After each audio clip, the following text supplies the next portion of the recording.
আজকে আমরা একজন বাংলাদেশি কবি এবং সাংবাদিকের নাম নিয়ে কথা বলবো। এটা হচ্ছে আমরা ছোটবেলা থেকেই পড়ে এসেছি শামসুর রহমান, বা আমরা ভালো করে খেয়াল করিনি ওখানে রয়ের সাথে আকার রয়েছে, অর্থাৎ বয়শূন্যর সাথে আকার রয়েছে, সেটা আমরা খেয়াল করিনি। এটা অনেকে আমরা এই ভুল করে থাকি। এটা আমি ধরতে পেরেছি, বা আমার এটা ধরা পড়েছে যখন বিশ্ববিদ্যালয়ে ভর্তি হয়। তখন আমি শামসুর রহমানকে নিয়ে একটা প্রশ্নের উত্তর লিখেছিলাম।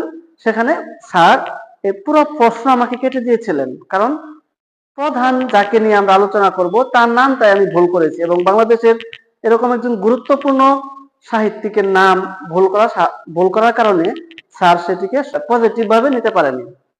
যার কারণে আমি প্রথম জানতে পেরেছিলাম যে এই শামসুর রহমান হবে না, এটা হবে শামসুর রাহমান। আমরা এখানে নামটা লিখেছি, দেখেন, শামসুর রহমান, যেটা ভুল। আর সঠিক হচ্ছে শামসুর রাহমান। শামসুর রাহমান, এই শামসুর রহমান এটা ভুল।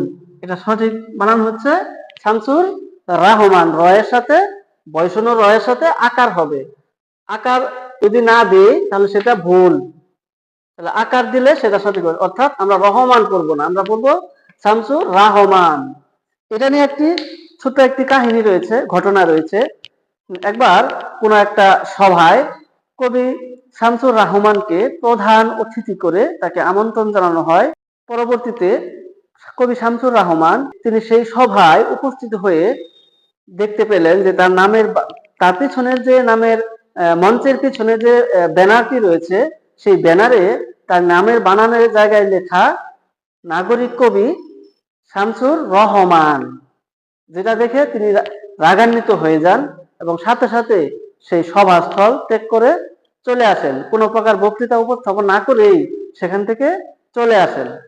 পরবর্তীতে সেই অনুষ্ঠান কর্তৃপক্ষ যখন তাকে ফোন করে জিজ্ঞাসা করলেন যে স্যার আপনি কেন চলে আসলেন, আপনাকে প্রধান অতিথি করে আমরা আমন্ত্রণ জানিয়েছিলাম, তখন কবি শামসুর রহমান উত্তর দিলেন যে অনুষ্ঠানের কর্তৃপক্ষরা আমার নামটা ঠিক মতো লিখতে পারে না, নামের বানান ভুল করে বসে, সেখানে আমি কোন হিসেবে সেখানে আমি থাকবো, সেখানে কোন হিসেবে আমি বক্তৃতা উপস্থাপন করব।